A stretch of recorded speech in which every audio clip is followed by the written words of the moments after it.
Chapter 4 Merchant Ahead. The Baltimare weather team pulled back the thick curtain of clouds hiding the mare and the moon, signaling the end of the night. The lamp-lit streets quickly began buzzing with life as ponies withdrew from their homes, eager to start the new moon. In the market district, a proud salesmare had already finished opening her stall, hoping for business before her regular customer arrived. Any other pony would have been mad to attempt to open such a simple wooden stall on a street filled with grocers boasting fully established buildings, but the salesmare knew she wasn't any other pony. Proudly displayed before the stall were bushels of the very fruit that earned her nickname, fresh oranges imported from the Manhattan lighthouses. Over the years, fruits had become a rare commodity as farmers struggled to keep their livelihood under the harsh conditions of the never-ending night. With the invention of the lighthouses, they could feed their crops valuable artificial sunlight. The princess loathed the treasonous, infernal machines, knowing full well that her subjects would abuse it to escape her beautiful night. But if it stayed the farmers from pestering her to bring back their precious sun for their crops, she would begrudgingly allow them to exist. As it was, creating artificial sunlight was not cheap, and not every farm could afford to purchase a lighthouse.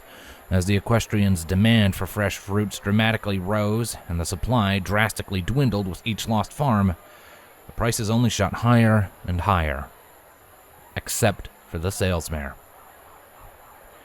Being the niece to one of the more high-class agriculturalists of Manhattan had its benefits. Her family had an abundance, and she could sell her produce cheaper than her competitions would dare, which normally implied customers would be more common. Which was true, the salesmare supposed, at least in the beginning of the moon. She would always open up shop as early as she could, often beating the weather teams before they rolled back the night. And this moon was no different. The salesmare scrambled to get to as many ponies as her small wooden stall would allow, knowing that this could very well be all her sales this moon. There was a flap of leathery wings, and her few customers' eyes shrank with fear at something behind her. As the sharp clinks of metal on cobblestone approached, they turned and fled, leaving the salesmare with her self-proclaimed most valuable customer. "Trying to get an early start on me?" Night Owl teased. The salesmare bit back the urge to roll her eyes and forced a smile. "Darling, please, you know I always start the moon early," she explained. "It's in my roots." The lunar guard took his post next to her stand and leaned casually against it, delivering cold smiles to any pony that came too close. The salesmare sighed in defeat as the guard scared off her customers. While it was routine and to be expected by now, it did little to help the nerves of the citizens of Baltimare. Only a few brave souls would dare venture to her stand while her personal escort was at his post, and even then they came few and far between, making it nearly impossible for her to run her business. She refused to let it deter her, though. She was too proud to let a minor inconvenience force her back home. "Saw you had a few customers before I arrived," Night Owl mentioned without looking at her. "You haven't broken your contract, have you?" "I would never," she replied with mock hurt. She let out a huff. "To think you would have the gall to imagine I would ever go back on my word." "Just doing my job, ma'am," the guard explained with a shrug. "If you moved back to Manhattan, I wouldn't have to be here." Under the light of the mare and the moon, he noticed the salesmare tense up. He turned and proudly found her freckles cutely scrunched together as she scowled at him. "You know I can't go back to Manhattan," she seethed. "I do?" Night Owl asked in faux surprise. He leaned in closer, sporting a smug smile. "Care to remind me why that was again?" It was Night Owl's philosophy of life that one should find the silver linings when forced to a job they did not like, and this was a prime example. Joining the Lunar Guard implied more responsibilities as opposed to the Royal Guard, which acted more as a police force for Her Majesty, Nightmare Moon. However, being assigned to babysit a stray Manhattanite felt like a step down from his previous duty. He missed the rush of the wind against his coat, the sight of hills and lakes beneath him as he soared through the night sky. And now, for all intents and purposes, he was grounded. At least until he could convince the salesmare to leave. But then came the silver lining, or more accurately, the beauty of this situation. The salesmare herself. She had the beauty and elegance of an honest Manhattanite, but he knew there was more to her. He could hear it in her accent. No matter how often she called it her own, her Manhattan accent felt more adopted than genuine. It was uniquely blended with an accent he had heard from ponies in the frontier, which led to him coining her as more of a frontier belle. Of course, he always pestered her to leave, but call it 3 years of being stuck with her, he felt as if he would be empty without her if she ever did. He would miss her golden mane done up in a perfect updo, something she never changed since the day he was assigned to her. He would miss the luxurious dresses she wore every moon, how they always complemented her orange coat quite nicely. He would miss how her muzzle scrunched itself every time she told a lie, just like he was doing now. Because, she strained to say, glaring daggers at the ground. Manhattan already has enough oranges. It's simply in my family's best interest to expand the business. Night Owl gave a satisfied nod, and the salesmare deflated in defeat. She quickly recovered, though, and forced a smile to invite all of Baltimare, for her aunt and uncle had taught her it was unladylike to mope. Her spirits lifted as her salvation came in the form of a familiar mare. The salesmare gave a brighter, more genuine smile as the lavender unicorn timidly approached. Good moon, Sparkler, the salesmare greeted. She noticed Night Owl stiffen next to her. He glared scrutinizingly at the poor unicorn, but the salesmare was not about to let him chase off another customer. Oh, you look simply divine, dear. Did you do something with your mane? Oh, hey, OJ. Sparkler squeaked nervously. She tried to keep her eyes pinned on the salesmare and away from the guard sizing her up. Oh, by the moon, he looks like he's about to tackle me.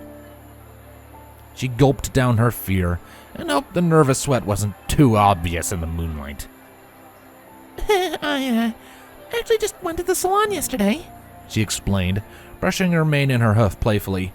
Short manes are in right now, so I figured I'd jump in on the bandwagon. Do you like it? You look absolutely marvelous. The salesmare turned her attention back down to her wares, adjusting them ever so slightly to ensure they were perfect.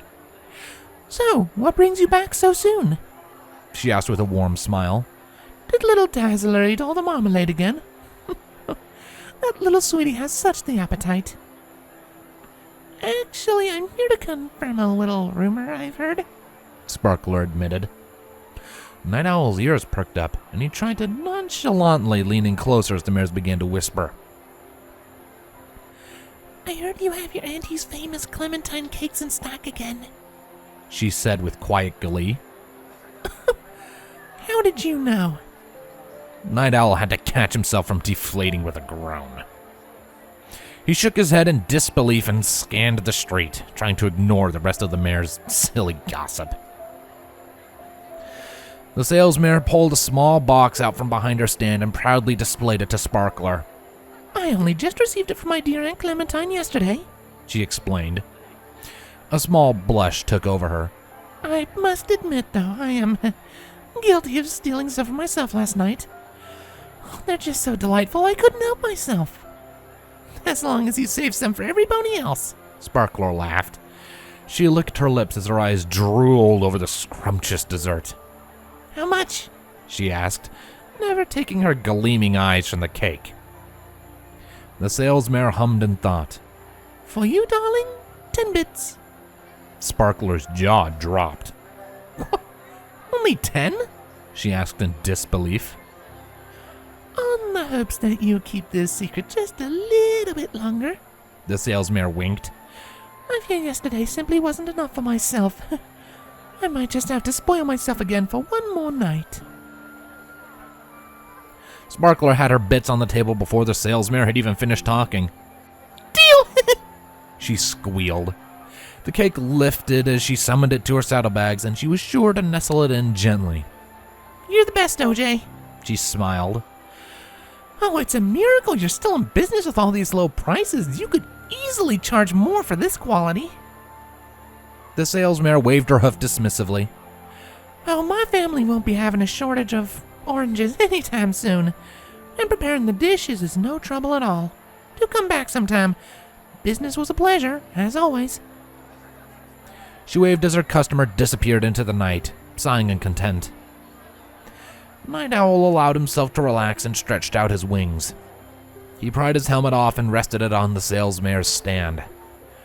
It sat like a second pair of eyes, challenging another pony to approach, and no pony dared rise to defy it.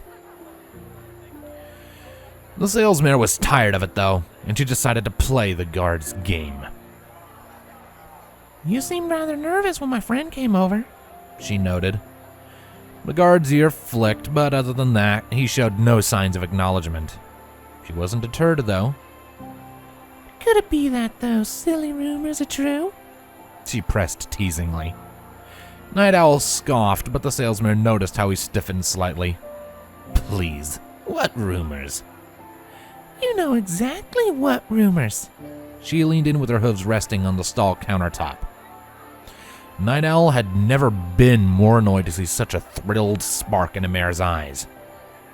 I hear there's an army, she whispered in excitement. An army of warriors traveling east, moving from town to town, and they would see an end to this eternal night. The guard rolled his eyes. Even if that was true, there's nothing some pony like you should concern yourself with. Traders spring up every year like weeds. He puffed his chest out proudly, holding his head high. But Her Majesty's Guard always roots them out. Except you haven't been able to this time, the salesmare said quietly with growing glee. I've heard they're strange creatures from a distant land, and they've traveled all the way from the far west, and the guard hasn't been able to stop them.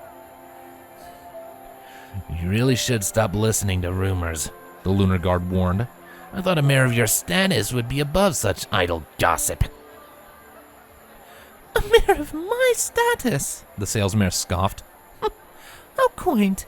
I suppose chivalry isn't dead, but it would behoove you to not make assumptions of a mare. You may have been watching me for the past few years, but you don't know a thing about me.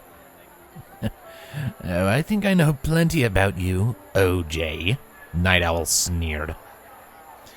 A wolf's grin split his face as he glared threateningly at the salesmare.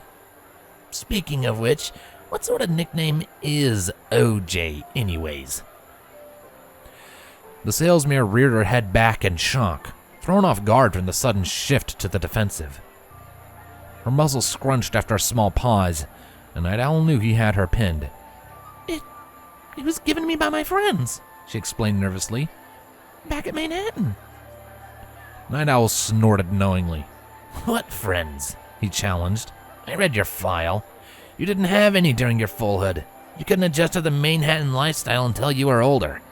In fact, you didn't even start using that name until you came here. She shrunk away behind her stall, the glee in her eyes replaced with a small amount of fear and the shame that her name always brought. I have a file? She squeaked. Oh, that's adorable. Night Owl scoffed. You think you can slip out of Manhattan without having a background investigation conducted by the guard? He leaned in closer, his wicked, knowing smile growing more and more. I know just about everything about you, he continued. But in all the years I stood my post in this very same spot, I never knew why OJ. He rested a hoof on the stall and shrugged. Maybe you're just trying to bury your roots. Perhaps it was to avoid confusion. I mean, after all, how odd would it be for a mare with your name to sell oranges? But how in Equestria did you come up with OJ from... Have a cutie. Night Owl blinked at the tiny mandarin plugging his tooth, and the orange hoof connected to it. The salesmare gave a broken chuckle and retracted her hoof from the guard's mouth. On the house? She added with an unconvincing smile. Night Owl nodded victoriously and pried his prize out of his fang. Challenging the competence of the guard was more than enough to get under his coat, but bringing up the salesmare's real name to her was even worse. It would be enough to keep her quiet for a short while, or at least cease those incessant rumors spilling from her mouth. He found himself wondering how she had even heard of them in the first place. Even he hadn't heard anything official from his commander. If something as powerful as this supposed terroristic force was really coming this way, surely the princess would have told his commander, and he would have told Night Owl. Right? The hours drug on, and neither the salesmare nor the guard spoke to another, their minds lost in their own other worlds. There was an unusual lull in the market district during lunch, the salesmare noticed. At least, on their street. True, her guards scared away most of her customers, but this street in the market district was popular for both the tourists and the locals. Her ears perked up at the peculiar sound of thunder, and she looked up to the sky. Odd. There wasn't a cloud to be seen. Night Owl caught it too. It was quiet, but sounded close. The few pedestrians on the street went to investigate.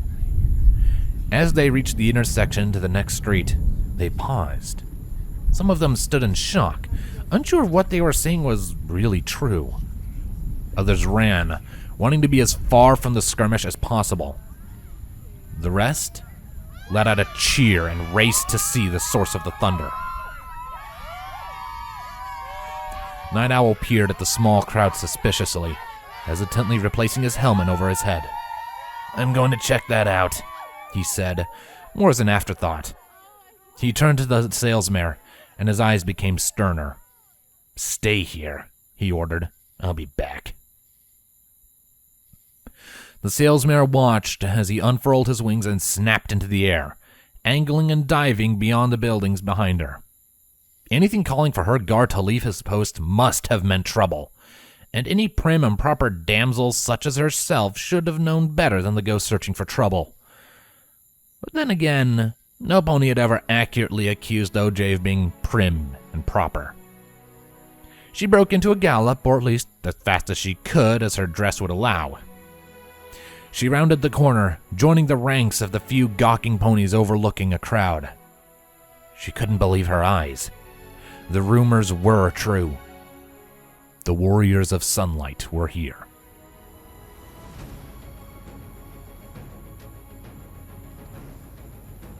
Night Owl couldn't believe it. There were two of them. Two of them. And yet they were holding their own against the royal guard.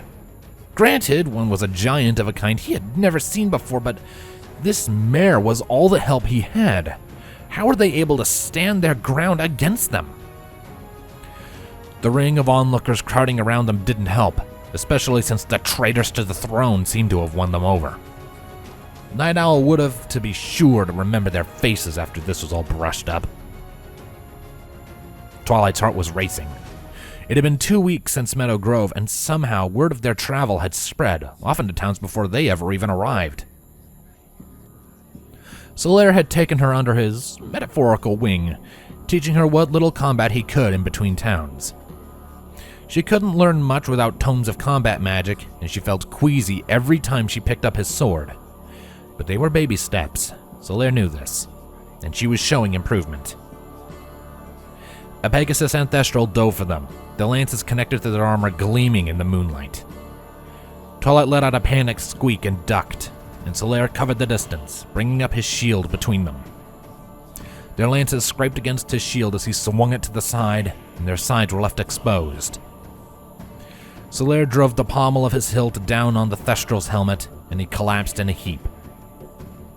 The Pegasus recovered in time, breaking off from his fallen wing pony and taking back to the skies.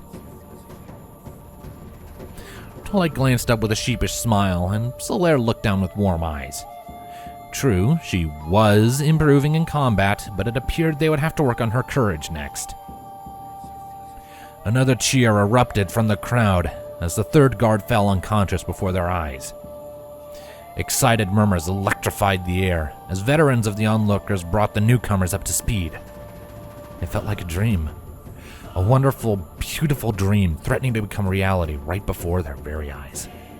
Blue fire slung across the sky from one of the guards. Twilight quickly snapped to attention, sliding beneath Solaire's legs and summoning her ward. The spell splattered against the magical shield. Droplets of blue flame fell around her, licking at the cold asphalt at her hooves. The air crackled behind her, and golden light flooded the street.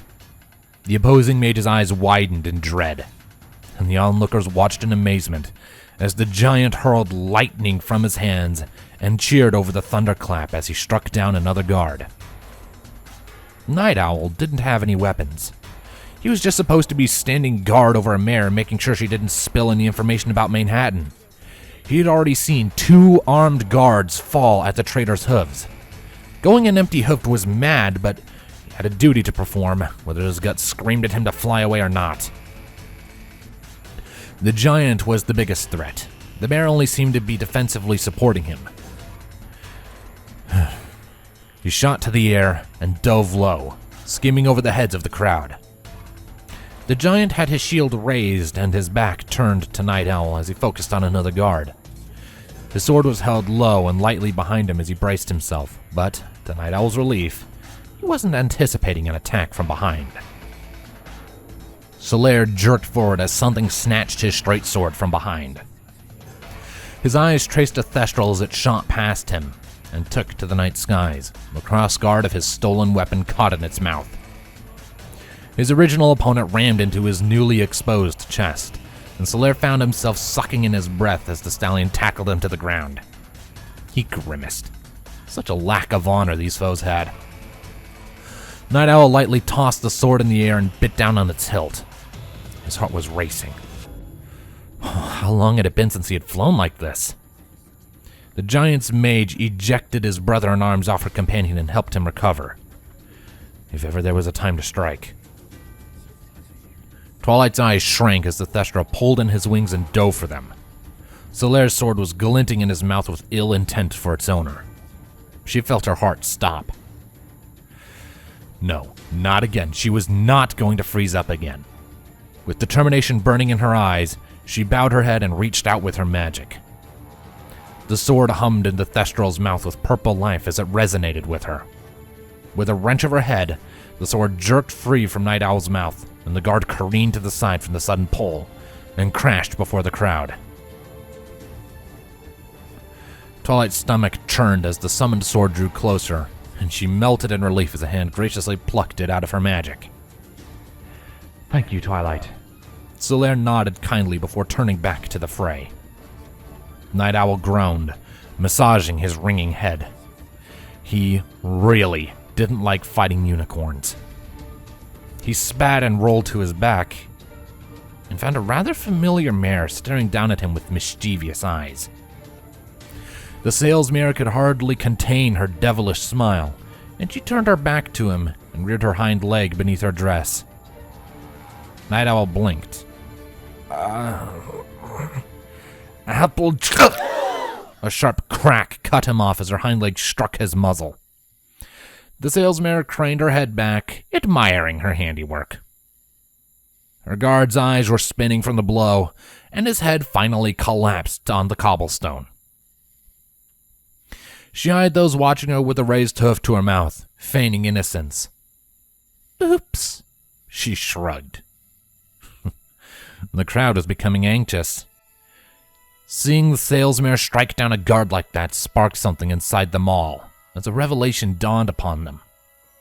They all wanted these warriors to defeat the guard, and while they were holding their own now, they were still outnumbered. Why not help them? It started with a tin can, ringing out as it struck one of the guards' helmets like a bell. The fighting ground to a stop, and a wave of unease washed over the guards as they took in the newly tense air. A line of bystanders broke from the crowd, positioning themselves between the royal guard and their targets. All eyes were on them, and they all dripped with rebellion. The captain of the Baltimare Guard felt his eye twitch. What were these civilians thinking? The guard was protecting them from these terrorists, these traitors to the throne. The crowd slowly closed in around them, armed with an artillery of rocks, fruits, and litter. The warriors stood stunned at the sudden shift in the tide. Now the guard was outnumbered and slowly losing their ground. They weren't armed to take an insurgency of civilians, of families and friends. The captain gritted his teeth. "Ah! Fall back!" he barked. The first barrage from the civilians had fired, and the guards shielded themselves from the harmless artillery. "Fall back!" he called again. "Regroup at the base!" Twilight watched in amazement as the guards ran away, and as parts of the crowd gave chase. Something swelled in her chest, a sense of pride. This was the first time some pony had intervened, let alone an entire crowd. She looked to Solaire, as if for answers, and he smiled warmly back. You did this, Twilight, he whispered softly. You have inspired these people to stand for themselves. You are making a difference.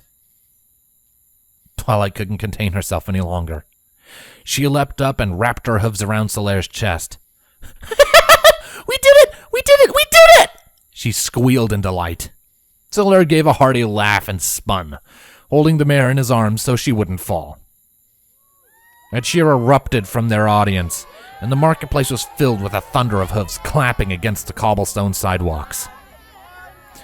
As it slowly calmed, the warriors noticed many of the ponies were watching them expectantly.